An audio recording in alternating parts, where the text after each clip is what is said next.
সরকারকে বলতে চাই যে আর টালবাহানো নয়, অতি দ্রুত জাতীয় সংসদের নির্বাচনের ঘোষণা দেন। আর জনগণ যদি নির্বাচন বুদ্ধি হয় তাহলে এদেশে কেউ ষড়যন্ত্র করে সেই ষড়যন্ত্রকে কখনো সফল করতে পারবে না। এই সরকার ক্ষমতায় এসে জনগণকে আশ্বস্ত করলো যে জনগণকে অতি দ্রুত তাদের অধিকার ফিরিয়ে দেবে।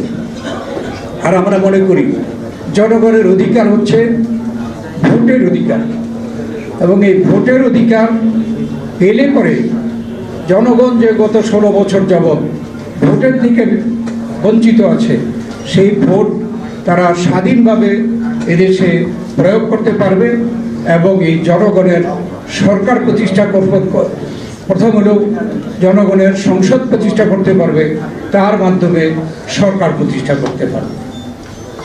আজকে এই পদ্ধতিকে নানা উছিলায় বিলম্ব করার জন্য চেষ্টা করা হচ্ছে। এটা হচ্ছে যারা পতিত স্বৈরাচারী ফ্যাসিস্ট সরকার, তারা তো পালিয়েছে, পদত্যাগ করেছে, দেশে বিভিন্ন জায়গায় পালিয়েছে, তারা কিন্তু ষড়যন্ত্রে লিপ্ত আছে এবং নানা ধরনের ষড়যন্ত্র করছে।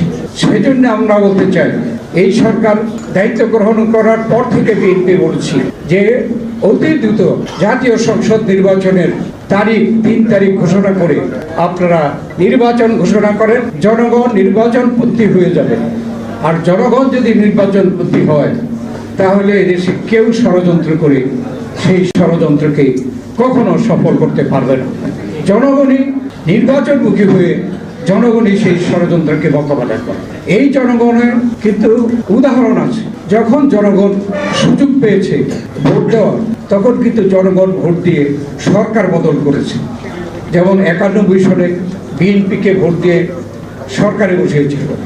96-তে এর আগে দেশনেত্রী বেগম খালেদা জিয়া নির্বাচনকে সুষ্ঠু নিরপেক্ষ করার জন্য তত্ত্বাবধায়ক সরকার ব্যবস্থা তিনি সংবিধানে প্রণয়ন করেছিলেন, এবং সেই তত্ত্বাবধায়ক সরকারের অধীনে 96-তে আওয়ামী লীগ ক্ষমতায় এসেছিল। আবার এই তত্ত্বাবধায়ক সরকারের অধীনে জনগণ ভোট দিয়ে 2001-এ বিএনপিকে ক্ষমতায় বসিয়েছে। তাইলে কি প্রমাণ হয়? জনগণ সুযোগ পেলে ভোট দিয়ে তারা সরকার পরিবর্তন করতে পারে। আবার এই জনগণ কি দেখিয়েছে যে যারা ভোট দেওয়া থেকে বিরত রাখতে চায়, বাধা দিতে চায়, ষড়যন্ত্র করতে চায়, তাদের বিরুদ্ধে কিন্তু এদেশের ছাত্র জনতা সংগ্রামের মাধ্যমে তাদেরকে উৎখাত করেছে।